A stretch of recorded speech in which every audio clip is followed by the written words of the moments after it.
Bonjour et bienvenue dans ce nouvel épisode audio proposé par le collectif The Flares. C'est Marc qui vous parle et aujourd'hui, on vous propose un débat entre nous autour de l'organisation de notre société. Si l'on souhaite s'intéresser à l'organisation de notre société, il est essentiel de se pencher sur l'analyse des formes de gouvernement les plus connues, telles que la démocratie, la dictature, le communisme, la monarchie, la théocratie ou même encore l'anarchie. Il est évidemment impossible de poser un regard sur chacun de ces modèles sans s'intéresser à leurs failles et aux éventuelles dérives des mouvements idéologiques qui peuvent en émerger. À partir du début des années 20, un mouvement politique d'un nouveau genre a commencé à prendre forme. Un mouvement politique qui, à l'heure actuelle, tend de plus en plus à pousser les frontières de l'ancien modèle pour s'imposer par l'action entrepreneuriale et par l'innovation. La technocratie.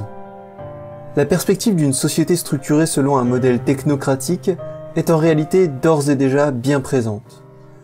Aujourd'hui, nous avons décidé d'échanger sur cette forme de gouvernement possible afin de tenter d'en extraire ses éventuelles failles et dérives. Nous avons parlé pendant environ 2 heures sur ce sujet et nous vous proposons donc un épisode en 2 parties. Vous écoutez actuellement la seconde partie de l'épisode. Pour une meilleure compréhension du débat, il est recommandé d'écouter la première partie avant celle-ci. Vous êtes libre de vous abonner au podcast sur votre téléphone si vous souhaitez être tenu au courant à chaque sortie d'un nouvel épisode et écouter tous les épisodes où que vous soyez. Pour cela, il vous suffit de chercher The Flares dans une application telle que Apple Podcast ou Podcast Addict si vous êtes sur Android. Si vous avez des suggestions, des remarques ou des interrogations à propos de cet épisode, vous êtes libre de les poster en commentaire juste en dessous. En attendant, on vous souhaite une bonne écoute. Bah en fait, justement, j'allais te proposer en fait d'enchaîner sur ce dont on a brièvement parlé tout au début du podcast. C'est le principe de précaution qui s'applique à des domaines sensibles comme l'environnement, l'alimentation et la santé. On a parlé déjà de l'environnement, mais on n'a pas parlé de la nutrition et de la santé. Alors la nutrition c'est peut-être moins sensible au niveau de la technocratie, je sais pas trop ce que ça pourrait vraiment en quoi la technocratie pourrait altérer notre façon de manger. Je pense que ça pourrait au contraire uniquement l'améliorer parce que si on analyse tes informations, c'est que tes informations biologiques, physiologiques, on ne peut en théorie que te proposer quelque chose de meilleur pour ton corps. A priori. Oui. Mais dans la santé, ça pose quand même beaucoup de soucis parce que la technocratie, si on étire vraiment le modèle à son maximum, on peut imaginer une société dans laquelle la santé est gérée uniquement par des machines. Et là, ça fait quand même largement débat. Parce que il y a d'un côté les experts humains d'aujourd'hui qui vont te dire que non, la santé ne peut pas être gérée que par des machines, et de l'autre, tu as presque du scientisme qui te dit que factuellement, un robot a moins de risque d'échouer une opération qu'un humain. Mm-hmm. Et voilà. C'est vrai. Que penses-tu de ça? C'est vrai. Non, mais le côté de la médecine, effectivement, c'est moi, mon expérience personnelle. À chaque fois que je vais chez le docteur, j'espère qu'il écoute pas le podcast, mais auquel cas j'ai dit bonjour. Mais j'ai l'impression qu'à chaque fois que j'y vais, que je dis que j'ai un problème, il me dit mais c'est bon, c'est pas grave, ça va. Donc, je préférerais presque demander à une machine qui me. En fait, le problème, moi je pense que on sait aujourd'hui qu'il y a énormément de soucis médicaux qui peuvent être anticipés par la prévention et par l'accès à des données en amont. C'est-à-dire, quand tu commences à développer un cancer et que tu as quelques millions de cellules cancéreuses dans ton corps, ça veut dire que tu auras peut-être un cancer dans 20 à 30 ans. Si tu le sais déjà à ce stade-là, tu n'auras pas le cancer dans 20 à 30 ans parce que tu as des actions qui peuvent être prises qui sont beaucoup plus simples, beaucoup moins lourdes. Donc évidemment, plusieurs mettre en place une hygiène de vie pour justement contrecarrer le processus. Tout à fait. Déjà, avant qu'il soit irréversible. Se détourner des mauvaises habitudes alimentaires ou de consommation de stupéfiants ou de produits nocifs ou si tu travailles dans un certain domaine qui a des aspects qui peut être cancérigène ou quoi.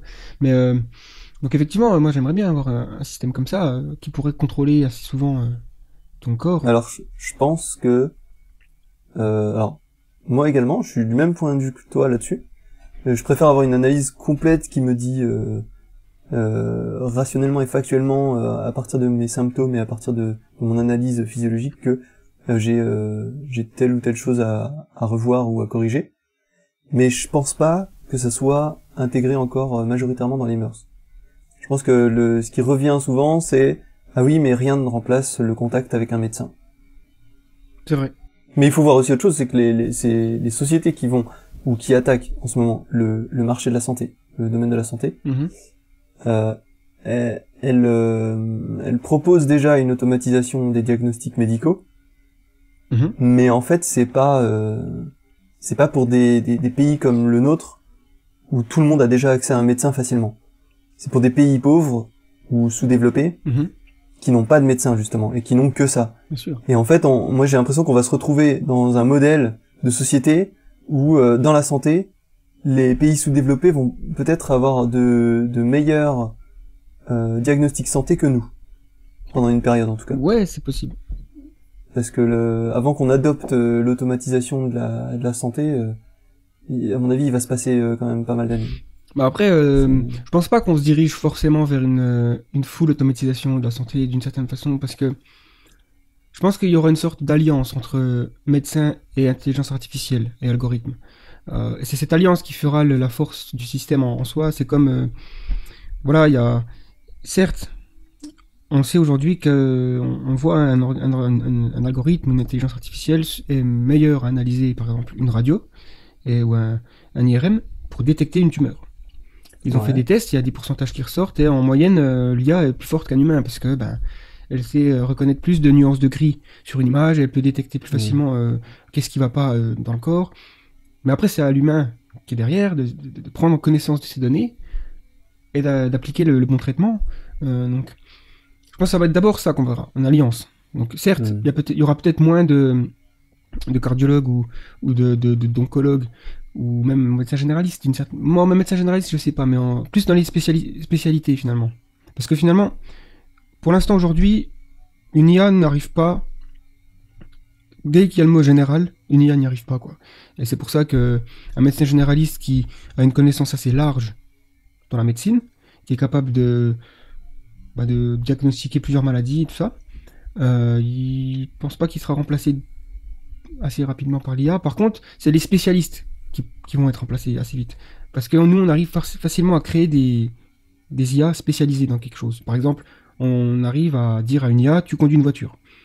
Elle sait le faire. Par contre, si tu lui dis, tu conduis une voiture et en même temps, tu analyses le marché économique, ça, elle sait pas parce que on n'a pas encore atteint le stade où l'IA est capable de faire des activités cognitives générales. Mais du coup, effectivement, quand tu iras voir un spécialiste, un radiologiste, un dermatologue peut-être, ou c'est ces gens-là qui utiliseront peut-être une IA et ils se verront finalement augmentés par l'IA. Et c'est un peu l'idée aussi du transhumanisme, même si c'est un autre débat, mais l'idée d'augmenter l'être humain grâce à la technologie, c'est ce qu'on fait depuis qu'on est sorti des cavernes, quoi, et qu'on est plus chasseurs-cueilleurs.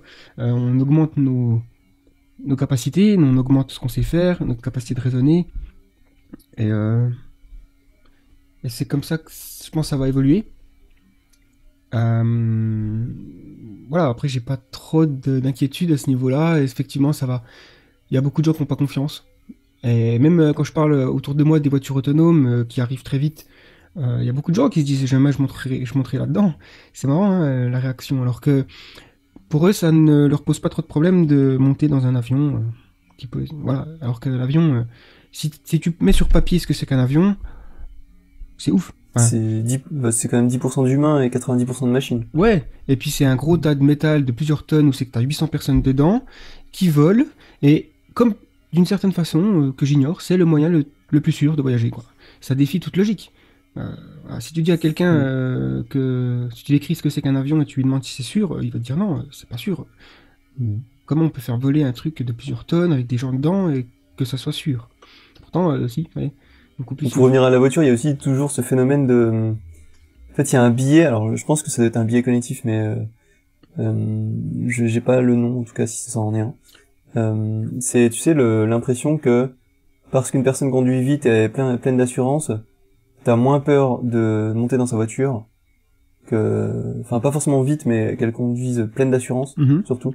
T'as moins peur de monter dans sa voiture parce que la personne qui va être tout le temps aux aguets et qui va être moins confiante dans sa conduite. Alors qu'en fait, c'est la personne peut-être la moins confiante qui va faire le plus attention aux dangers. Ouais. Et en fait, j'ai l'impression on retrouve un petit peu ce phénomène-là avec les voitures autonomes. C'est la voiture qui a le plus de paramètres de capteurs de danger. Enfin, la voiture autonome en soi, elle a plus de capteurs de danger que l'être humain. Ouais. Des capteurs potentiellement beaucoup plus sensibles, beaucoup plus précis. Mais finalement, on monte pas dedans parce qu'il n'y a pas de conducteur. Juste le fait qu'il n'y ait pas de conducteur humain au volant, ça nous stresse. Ouais, non, c'est sûr. Hein. Alors, il va y avoir... biais psychologique. Ouais, c'est ça. Il va falloir beaucoup de tests, beaucoup de rassurer les gens. Après, je pense que les chiffres parleront d'eux-mêmes. Hein. Oui, puis je pense qu'il y aura de toute manière des early adopters. Il y aura des gens qui vont adopter ça au début, puis après, il va y avoir une courbe qui va monter, et puis après, ça sera popularisé, quoi. Ça sera lancé. Et puis, ça va se faire petit à petit, parce qu'ils parlent beaucoup en ce moment de mettre en place les systèmes autonomes, de voitures autonomes, dans des endroits finalement fermés, c'est-à-dire à l'échelle d'un campus universitaire, par exemple. Donc, à partir du moment où tu rentres sur le campus, il n'y a plus de voitures manuelles que autonomes. Donc ça limite déjà le danger, hein, ça limite aussi les erreurs face aux autres conducteurs, parce que la transition entre voiture autonome et voiture manuelle, elle se fera surtout lorsqu'il y aura les deux sur la route. Parce que les voitures autonomes, elles auront leur propre système, et les voitures manuelles, les conducteurs, eux, ils ont leur propre truc, et ça peut causer des accidents. Après, d'un autre côté, il y a déjà beaucoup de tests qui sont faits, il y a eu 2-3 accidents. Un mort. Non, mais c'est vrai, quand t'as déjà les données sont là, quoi. Alors après, voilà, ce sera une question de régulation. Mais pour parler de régulation, justement, je détourne un petit peu pour aller là-dessus, parce que généralement, la régulation, c'est quelque chose qui vient des gouvernements et des instances, ceux qui font les lois, quoi, que ce soit l'Union européenne ou le Congrès américain. C'est vrai qu'une entreprise comme celle qu'on peut voir dans la Silicon Valley, en général, elle se pose pas de questions. Voilà, elles avancent, quoi. Elles avancent et jusqu'à un point extrême. Exactement. Et quand tu leur parles de régulation, elles montrent les dents, quoi. Elles aiment pas. Une entreprise, elle veut être libre de faire ce qu'elle veut, quoi. On l'a vu avec Uber, quoi. Exactement, oui. Ils ont été interdits de rouler à Londres, je crois. Mais et pour en revenir aussi à l'intelligence artificielle, notamment la course à la construction d'une IA générale, qui est une intelligence artificielle capable d'égaler l'intelligence humaine, donc capable de faire plusieurs choses aussi bien qu'un humain, si ce n'est mieux. Et après, on entre dans la catégorie de la super-intelligence artificielle. Il y a énormément de gens qui s'inquiètent, parce que, évidemment, il y a de quoi. Hein, je pense que construire une entité plus intelligente que soi, c'est peut-être une erreur darwinienne de base, quoi. C'est le meilleur moyen de se faire remplacer. Mais ça peut aussi être la meilleure invention jamais créée, parce que en théorie, tu vois, tous les problèmes qu'on a, c'est des problèmes qu'on n'arrive pas à résoudre parce qu'on manque peut-être d'intelligence. Peut-être qu'il existe je sais, presque de sources sûres, qu'il existe une cure contre le cancer, c'est juste qu'on l'a encore pas trouvé. Une IA la trouvera peut-être, parce qu'elle aura plus de capacité cognitive que nous, pourra faire un meilleur traitement des données. Et du coup, le danger, c'est qu'il y a une sorte de course à l'armement pour construire une première IA générale entre la Chine, les États-Unis, la Silicon Valley, ça. Et que s'il n'y a pas de régulation, ça peut vraiment tourner mal. Et on l'a vu, la course à l'armement, le projet Manhattan, ça finit par une détonation nucléaire sur une ville avec des millions de morts, quoi. Des milliers. Du coup, il y a Elon Musk récemment, depuis quelques années, qui aimerait qu'il y ait plus de régulation, tout simplement, qui demande au gouvernement de se poser des questions sur le sujet de l'intelligence artificielle pour réguler des entreprises comme peut-être Google, qui, eux, ont mis la 5e là-dessus et qui roulent à fond et qui ne se posent pas... Enfin, dire qu'ils se posent pas trop de questions, c'est quand même pas vrai, parce que il y a énormément de comités dans ces entreprises-là, même à Apple, et même c'est des gens qui se connaissent, quoi. Finalement, ils habitent, ils travaillent dans le même secteur, donc... Et il y a énormément, des fois je regarde des conférences sur l'intelligence artificielle, tu retrouves un type d'Apple, un type de Google, un type qui a écrit des livres, ou Elon Musk des fois qu'elle a. Mais en gros, ils se connaissent, ils savent que c'est important de traiter le problème. Par contre, ce qu'on ne sait pas, c'est ce que fait la Chine, parce qu'il y a une sorte de... eux, c'est pas vraiment la transparence. On ne sait pas si le gouvernement chinois régule. Et le problème, c'est que eux, si on ne sait pas s'ils régulent, les Américains, eux, ils vont se dire, pour pas être en retard, on peut pas réguler, parce que si les Chinois créent le premier système d'IA général avant nous, ça peut créer une sorte de déséquilibre des puissances, ça, c'est un truc qu'ils veulent pas, forcément, machin. Donc, c'est en ça que, Après, les Chinois, je sais qu'ils ont quand même la réputation de copier sans forcément essayer de comprendre l'entreprise qu'il y a derrière. Donc bon, après une IA, ça reste une IA, mais ce que je veux dire par là, c'est que culturellement, la Chine est très éloignée des États-Unis. Ouais, c'est vrai. Même c'est aux antipodes, concrètement. Et en fait, leur façon d'aborder le sujet de la technologie, c'est pour moi, elle est un peu, parfois, elle est pathétique au sens littéral. Je me dis ouais bon, ok, vous essayez de copier ça, mais ça marche pas quoi. Tu peux pas juste prendre Uber et copier en Chine. Et d'ailleurs, je crois qu'en Chine, il y a un autre Uber qui fonctionne très différemment. Et enfin, ils ont quand même réussi à sortir quelque chose, mais c'est ça. Google, je crois qu'ils avaient décidé de pas aller justement se positionner en Chine parce que les moteurs de recherche, pareil, c'est culturellement ça fonctionne en Chine, mais pas ailleurs. Oui. Il y a un truc quand même. Enfin, après oui, c'est vrai que ça n'empêche pas de créer une IA. Une IA, ça reste une IA. Mais la Chine a plus de pouvoir au niveau politique que les États-Unis, je trouve, parce que en tout cas sur leur propre entreprise. Voilà, le fait que Google ne fait pas ce qu'il veut en Chine, c'est parce que voilà, ils ont une censure. Et ça, c'est le gouvernement qui met ça en place. Si tu tapes Dalai Lama dans Wikipédia en Chine, je suis pas sûr que tu tombes sur quelque chose. Ou alors tu tombes sur une page qui décrit que c'est le diable. Hein. Et c'est vrai que j'ai eu des conversations avec des Chinois dans différents voyages que j'ai faits. Et, ils ont cette vision que le Dalai Lama c'est une mauvaise personne, que c'est même un dictateur théocrate. Et oui, d'une certaine façon, c'en est un. C'est une théocratie. Après, ils vont accepter évidemment. Mais si tu vas là-bas et tu dis je vais ouvrir une église, ils vont te dire non. Tu vois, donc. Oui. Ouais, c'est en ça que le mot secte est galvaudé. Voilà, il faut pas non plus mettre ça sur. Enfin, ouais, faut pas trop sanctifier un peuple ou une religion en général, quoi. Mais bon, effectivement. Mais c'est vrai que l'intelligence artificielle, je pense, c'est la conversation la plus importante du 21e siècle. Bah, surtout la super IA, en fait. Voilà, oui. Parce que l'IA, en soi, c'est pas... Si elle nous rend service, elle nous rend service, quoi. C'est tout. Oui, et puis... Après, c'est vrai que ça pose des questions sur le travail et la raréfication du travail. Ouais. Il y a un phénomène aussi qui est observé depuis le début du 20e, ou la moitié du 20e, je dirais plutôt, depuis les premiers ordinateurs, c'est qu'à partir du moment où un système artificiel intelligent est adopté, on arrête de l'appeler intelligence artificielle. Du coup, on a toujours l'impression que parler d'intelligence artificielle, c'est parler d'un truc qui est dans le futur. Et, tu vois, et aussi Hollywood qui nous a habitués à un certain type, exactement, qui modifie notre perception et notre réaction émotionnelle à ça. Mais quand tu vas sur Netflix, t'as un moteur de recommandation qui te dit ça, tu vas aimer, ben c'est une IA, quoi. Pourtant, nous, on l'appelle pas IA. Le système qui gère, par exemple, les avions dans un aéroport, quelle porte tu dois aller pour prendre l'avion jusqu'à machin. Ouais, c'est une IA. C'est une IA. Le système calculatrice, c'est une IA. Exactement. Bah oui. Donc, c'est des IA limitées, c'est des IA restreintes, qui sont tout autour de nous, qui vont encore plus se multiplier. Et on parlait d'IA médecin, tout ça, ça sera aussi des IA restreintes, et on les appellera probablement pas IA.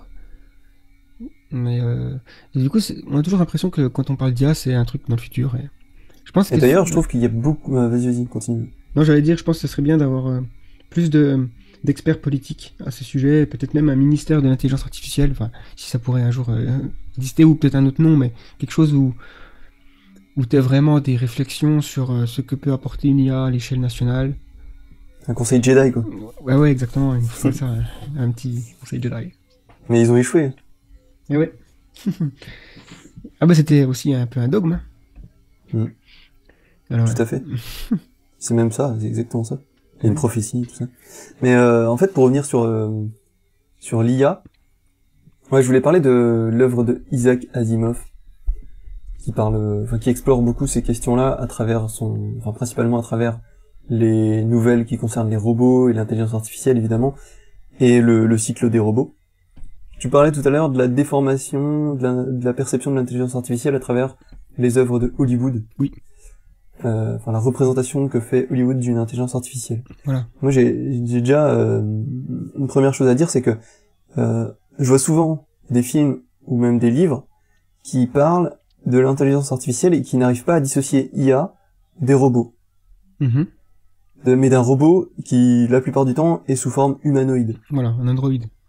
Ouais. Et je pense notamment, je sais que je vais me faire taper dessus, mais je pense notamment à la série Battlestar Galactica qui, pour moi, confond les deux. Mhm. Je sais pas si tu l'as vu, cette série-là. J'avais commencé. J'ai pas tout vu parce que bon, il y a beaucoup de choses à voir. Mais non, ouais, je vois c'est quoi avec les Cylons, hein, je crois que ça s'appelle. Voilà. Cylon. T'as des Cylons qui ont forme humaine et qui ont en fait, enfin, qui sont en fait des robots qui, bon, pour la faire courte, qui en fait sont entrés en conflit à un moment donné avec les humains, si je me souviens bien, et ils se sont exilés et en fait ils sont revenus. Et c'est au moment où ils reviennent que la série commence. Mhm. Et ils sont revenus et ils ont évolué de leur côté. Et en fait, je trouve que c'est une série qui mélange les problèmes liés à l'IA qui pourraient être des problèmes plus politiques, qui sont englobés dans la technocratie, et les problèmes de est-ce qu'il faut construire des robots à forme humanoïde. Pour moi, c'est une offre qui essaie de traiter les deux en même temps, et qui en fait finalement se perd un peu en chemin. Ouais. Et je trouve que cette déformation-là de la représentation qu'on peut se faire de l'IA par rapport à Hollywood, elle tend à nous faire nous poser des questions qui ne devraient pas forcément être liées entre elles. Je pense que dans la société d'aujourd'hui, on gagnerait à séparer les problématiques de la création d'une IA ou d'une super IA et par exemple du fait d'accorder de la citoyenneté à un robot. Mhm. Parce que le robot, oui, il y a une IA dedans, mais l'IA, elle est pas forcément hyper évoluée. Mais les problématiques, elles sont pas là. Elles sont dans le fait de est-ce qu'il faut ressentir de l'empathie pour une construction artificielle qui est semblable à à la construction du corps humain. Mhm. Je sais pas si je suis clair sur ce point. Si, ça me semble clair. Non, je suis d'accord avec toi. Je suis déjà d'accord sur le fait que la plupart des films hollywoodiens sont complètement à côté de la plaque sur la question de l'intelligence artificielle. Peut-être à l'exception de Her, pour prendre un exemple récent. Même Deus Ex Machina, je trouve qu'il est un peu pas vraiment. Il tombe un peu dans les pièges de cette idée que les machines auront forcément des hostilités. Tu sais, il y a cette idée de guerre machine, machin, qui est ancrée dans avec Terminator et Matrix. Après, c'est normal parce qu'il faut créer du drame. Oui, bah effectivement, même la science-fiction en général, elle n'est pas utopique. Il y a très peu de futurs dépeints dans la science-fiction où tu as envie d'aller. C'est plus des sortes d'alarmes. N'allez pas là, c'est des. Mais effectivement, la différence entre intelligence artificielle et robot, c'est la différence entre, si on fait preuve de dualisme, entre esprit et corps. Voilà, l'IA c'est le logiciel et le robot c'est le matériel, c'est l'hardware. Donc aujourd'hui, on a très peu de robots à forme humaine, à part peut-être au Japon. Et l'idée d'en créer, il y a des secteurs où effectivement tu as envie, où tu te dis ça peut être utile d'avoir des robots à forme humaine, notamment dans tout ce qui est social, avec interaction sociale, dans la maison de retraite peut-être ou quoi. Mais dans d'autres cas, ça fait aucun sens. Par exemple, il y avait une idée, ça me faisait toujours rire moi de voir ça dans les films de science-fiction, les voitures autonomes, elles étaient conduites par un robot humanoïde. Tu vois, les gens ils se disaient pas qu'en fait t'as pas besoin, t'as juste besoin d'une voiture qui conduit. Finalement, le robot, c'est la voiture elle-même, t'as pas besoin d'un mec à la place. À la limite, tu mets un mannequin, mais à la limite, dans le futur, il y aura plus de volant et de pédale, il y aura plus d'habitacle. Avant, enfin, ça sera comme un bus. Voilà.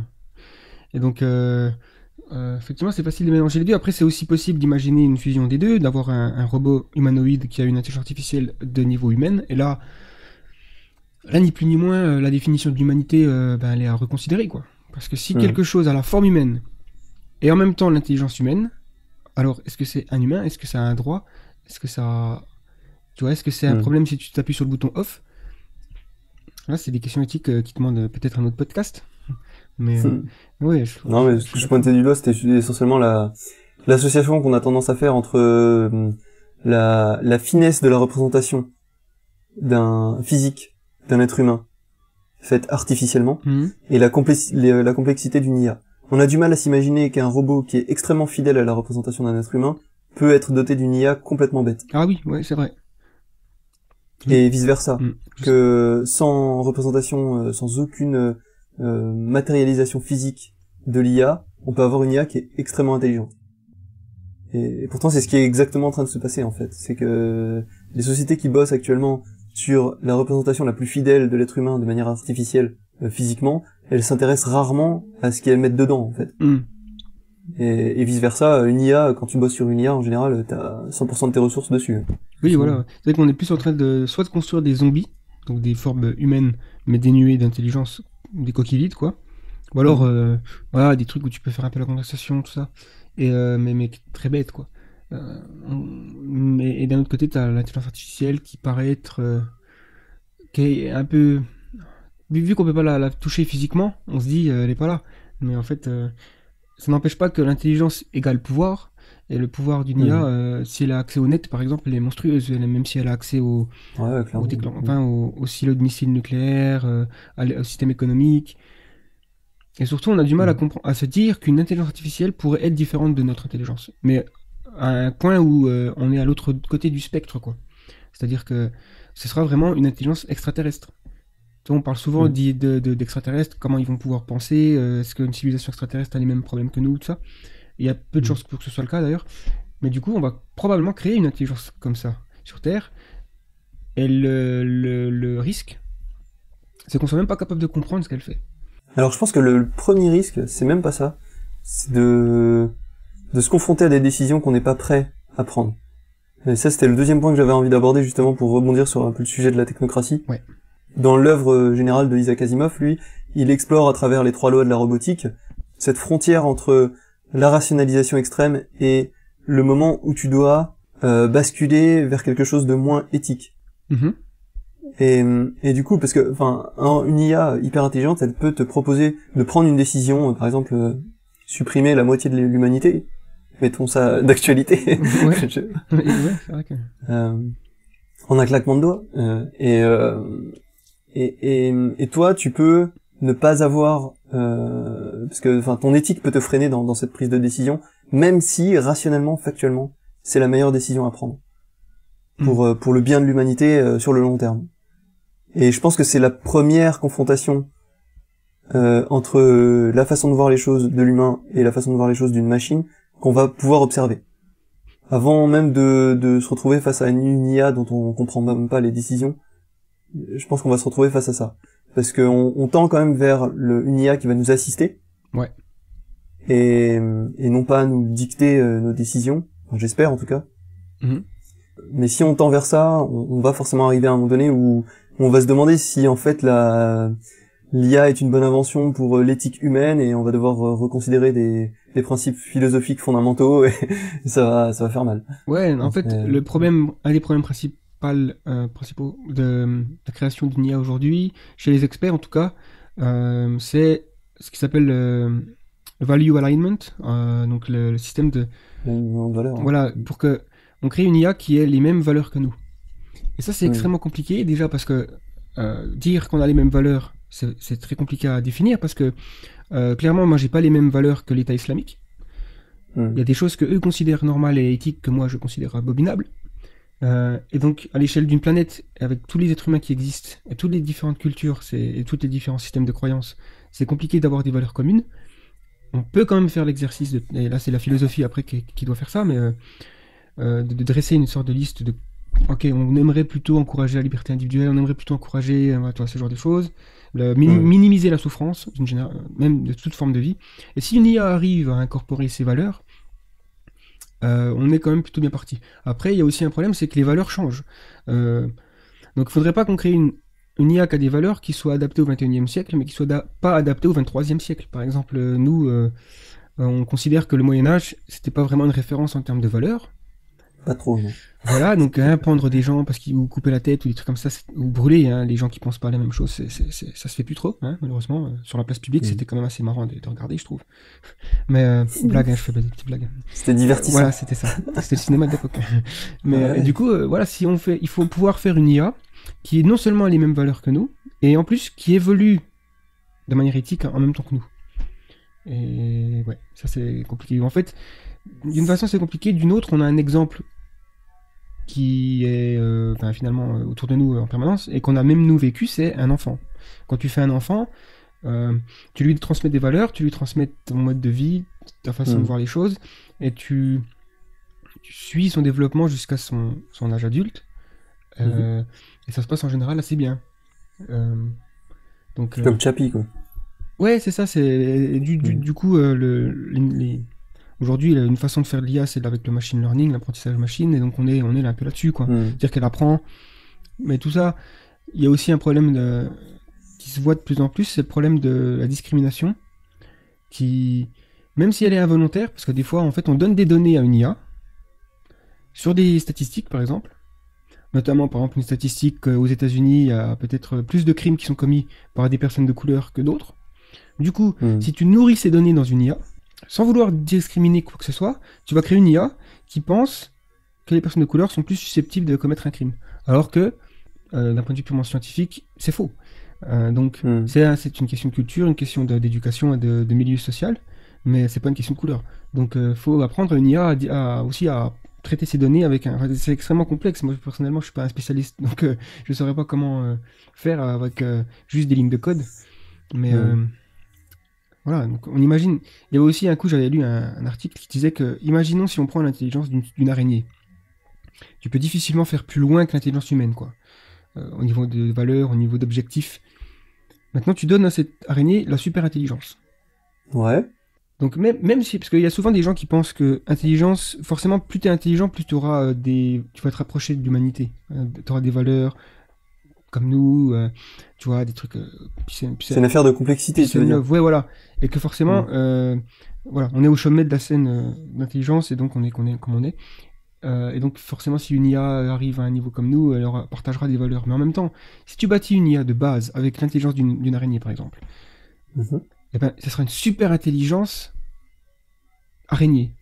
Et il n'y a rien qui me fait plus flipper que ça. Parce qu'une araignée, voilà, c'est pas le truc hyper sympa que tu as envie de voir avec plus d'intelligence. Parce que ses objectifs seront aux antipodes des objectifs de l'humanité.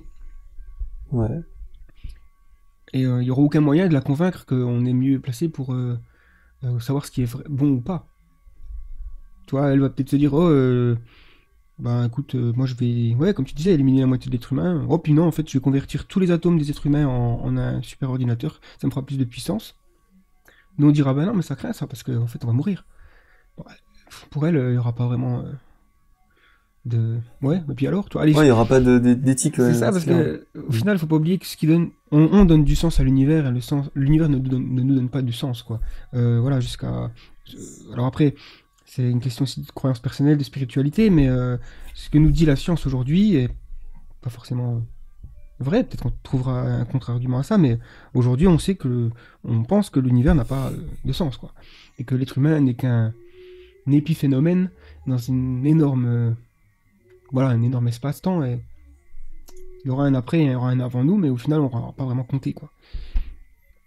Et donc si une IA elle arrive à une super intelligence, voilà, elle va comprendre ça aussi, elle va se dire, oh ben écoute, les êtres humains, ouais, il y a eu des dinosaures avant, il y aura aujourd'hui c'est l'IA, et puis moi je vais coloniser la galaxie, ça sera comme je veux, pas comme vous voulez.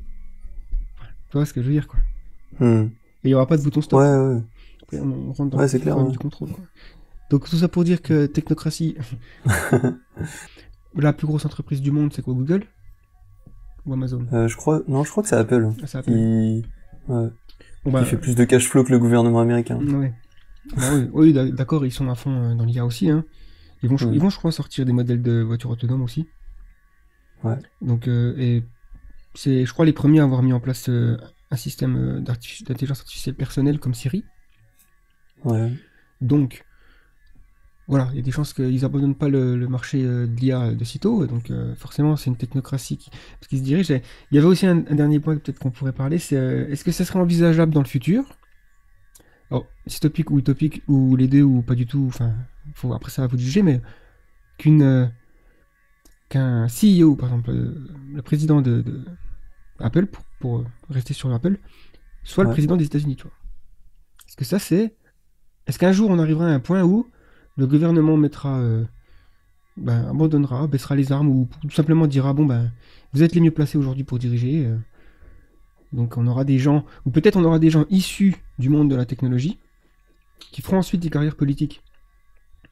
Mais ils auront forcément... Je sais pas trop ça. Leur ADN sera forcément encore dans le... Parce que tu vois, Zuckerberg, par exemple, avant il faisait pas autant de discours comme ça, on le voyait moins. Là, ces récentes années, il prend la parole, il manifeste, comme tu disais, peut-être qu'il a été aussi influencé par d'autres acteurs, comme le gars que tu as mentionné.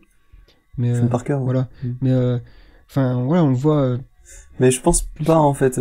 J'y crois pas. Ces gens-là, je crois pas qu'ils se dirigeraient naturellement, qu'ils seraient inspirés par le fait de rentrer dans le modèle politique traditionnel. Je pense que déjà à leur échelle, ils sont convaincus à juste titre de faire de la politique beaucoup plus rapidement et efficacement que la politique traditionnelle elle-même. Et que rentrer dans le moule du modèle politique traditionnel, c'est régresser finalement. Ouais.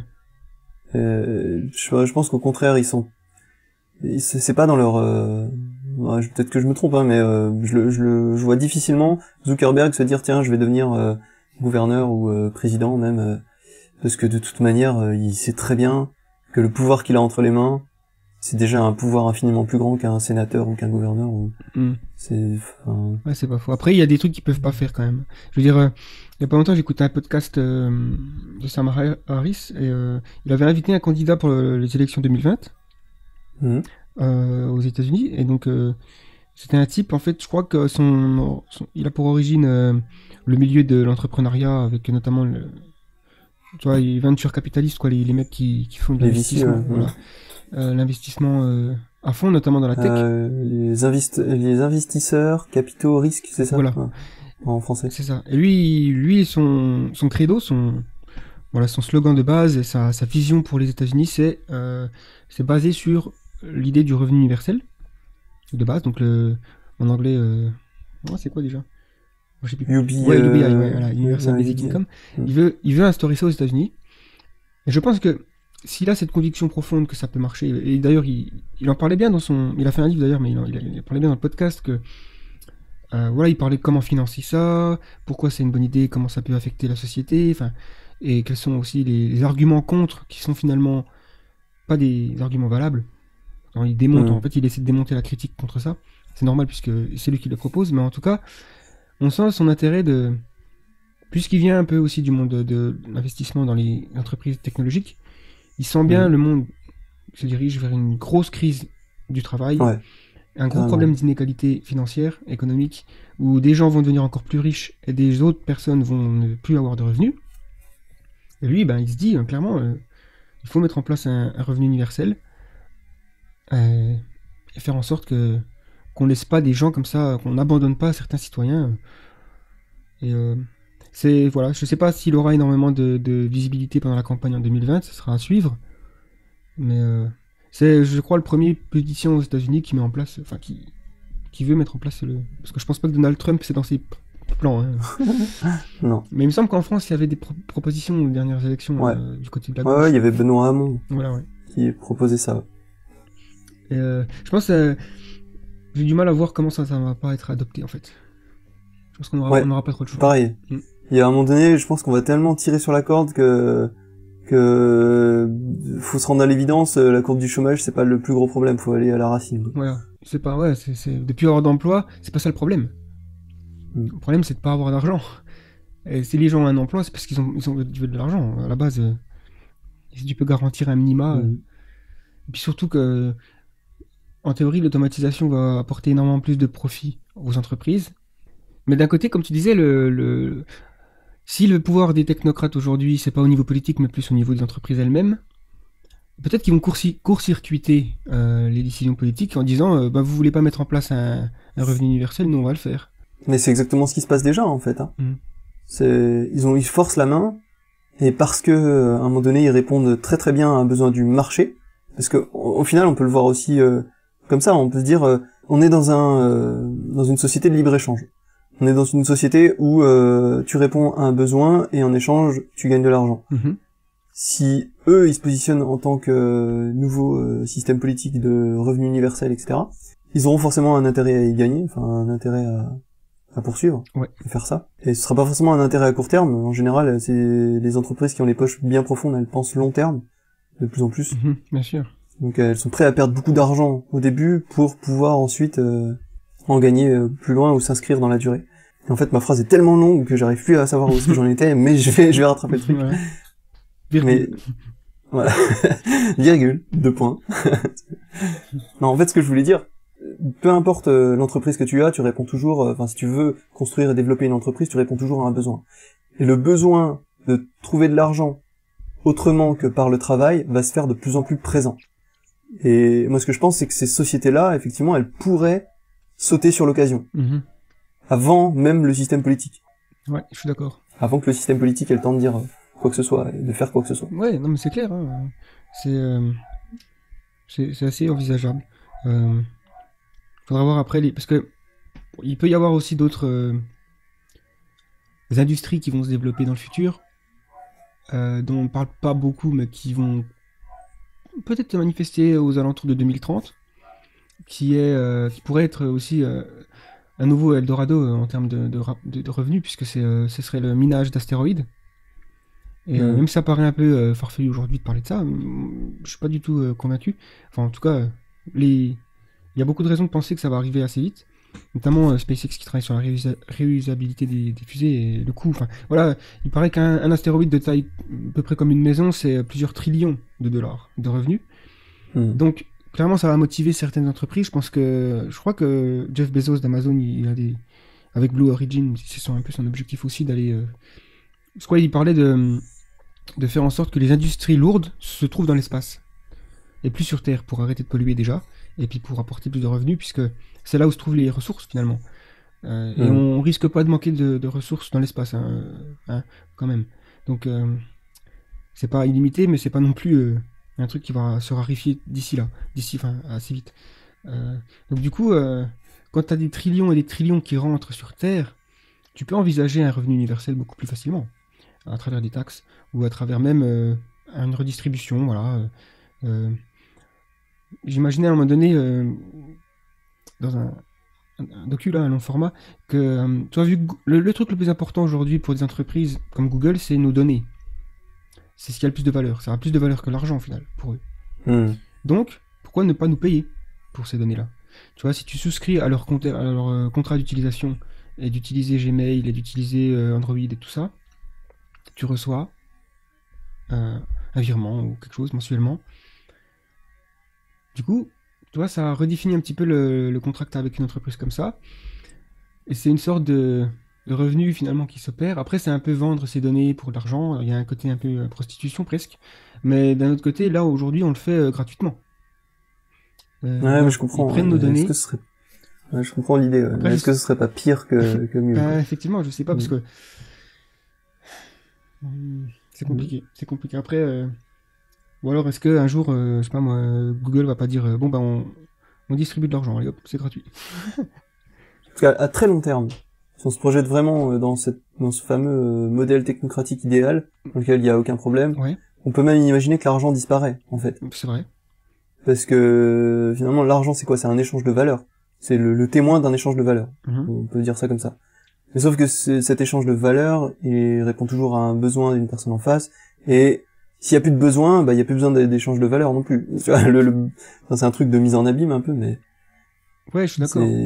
Si demain tu peux manger gratuitement parce que plus personne n'a à travailler pour te produire cette nourriture, pour t'amener cette nourriture, et que tout est fait de manière écologique et tout est fait, enfin là c'est une utopie parfaite. Ouais, c'est vrai. Mais l'argent disparaît dans ce cas.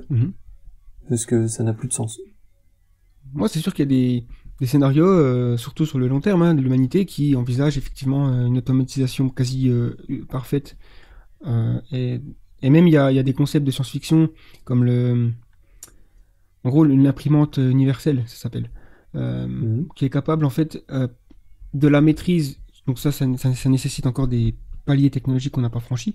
Mais si dans le futur, la civilisation humaine ou post-humaine trouve le moyen de produire directement à partir des atomes, du coup, tu vois ce que oui, j'ai vu ce truc-là. C'est une sorte d'imprimante. En gros, le scénario, voilà, c'est en gros, tu dis je veux une fourchette, et puis l'imprimante t'imprime une fourchette, quoi.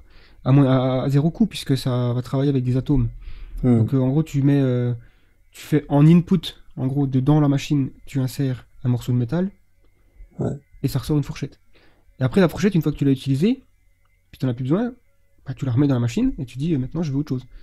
Et tu peux imaginer après avec ça faire des maisons, des voitures et tout. De la nourriture, parce que si tu peux travailler à l'aspect atomique, tu travailles aussi à l'aspect moléculaire, les cellules. D'ailleurs, il y a beaucoup d'entreprises qui commencent à travailler sur ça, sur la fabrication de viande en laboratoire. afin d'enlever de l'équation la souffrance animale. Donc, ce qui fait que dans ton assiette, tu as un steak qui est, d'un point de vue moléculaire, identique à un steak qui a été fait de la manière traditionnelle avec une vache qui est morte, quoi, pour te donner ton steak. Sauf que là, il n'y a pas de vache. Il y a des gens qui trouvent ça génial, il y a d'autres qui trouvent ça horrible, parce que voilà, manger un truc qui a été fait en laboratoire, qu'est-ce que c'est que ça, tout ça, mais peut-être qu'on n'aura pas vraiment le choix. C'est les mêmes gens qui boivent du Coca-Cola, alors c'est bon. Oui, effectivement. Alors arrêtez, hein, c'est bon. Donc voilà, c'est vrai qu'avec un truc comme ça qui s'appelle une imprimante universelle ou le truc moléculaire ou concept un peu de Star Trek, ben oui, t'as plus besoin. L'argent perd un peu de son sens, quoi. Et donc on vit tous libres et égaux dans un bonheur éternel, je sais pas, mais c'est clairement un truc qu'on peut pas imaginer, parce que il faut aussi se dire qu'on a une limite à notre imagination, même si on a envie de se dire que non.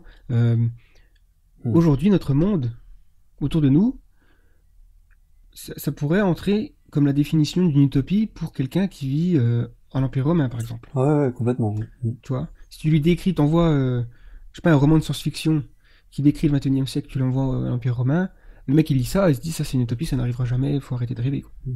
J'irais même jusqu'à dire, même pour les philosophes du siècle des Lumières, par exemple. C'est vrai, c'est vrai. Qui pensaient déjà à une meilleure société, un meilleur, qui exploraient les limbes de l'être humain. Et même pour eux, je pense que tu leur parles du monde d'aujourd'hui, tu leur montres, tu dis bon, c'est déjà, on a franchi un cap. Mais ouais, c'est presque une utopie. C'est presque une utopie, et c'est marrant à quel point on s'en rend pas compte en fait.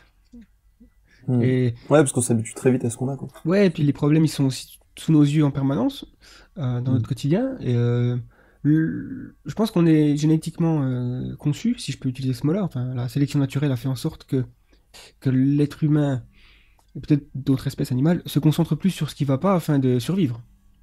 Ouais, mais c'est prouvé, je crois. Clair. Hein, oui, parce qu'imagine, t'as une espèce, une créature. C'est un danger, ouais.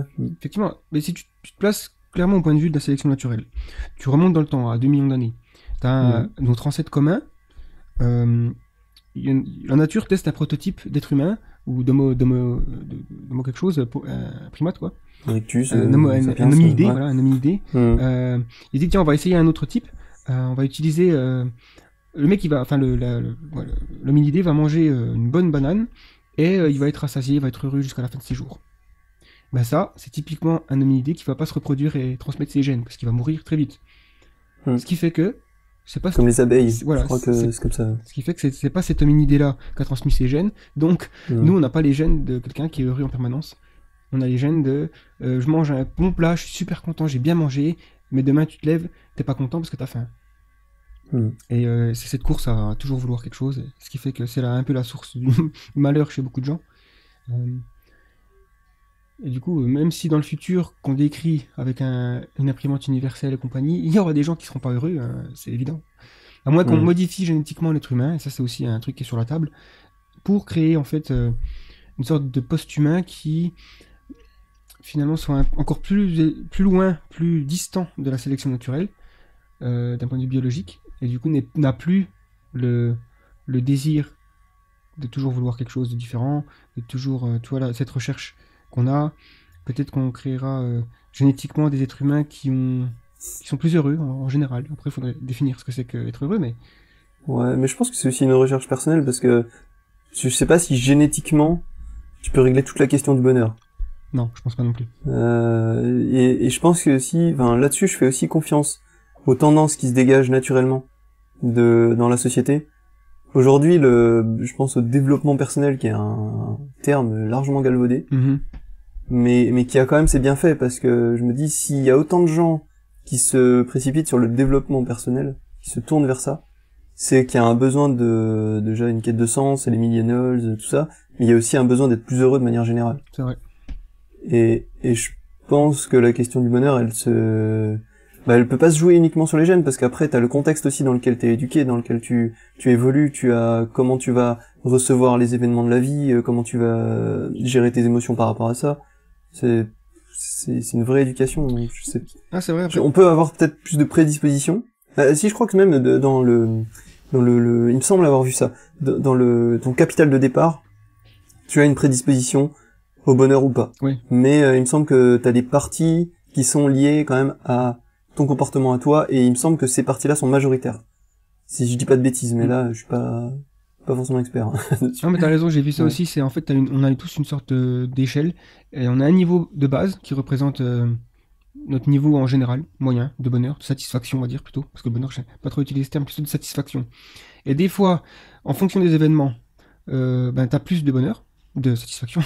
Genre, on va dire que t'as à 50, c'est une échelle sur 100, on va dire le niveau moyen, c'est 50, ou il y en a des gens qui sont à 60, il y a des gens qui sont un peu tout le temps un peu négatifs, donc ils sont à 35. Bref, admettons, on part sur mon cas, imaginons que je suis à 50. Demain, je vais voir mes potes, ou je vais voir un match de foot, ou je mange un bon plat, ou ma famille, tout ça. Ou la France gagne la Coupe du Monde. Voilà, exemple magnifique, 2 états où. Et là, mon niveau va monter à 80 peut-être, mais 2 jours après, il va redescendre, et il sera à 50. Ouais, parce que tu te seras habitué. Et pareil, demain, quelqu'un que je connais meurt dans un accident de voiture, ou j'ai une maladie, ou quelque chose, mon niveau va descendre à 20 pendant quelques jours. Il va remonter.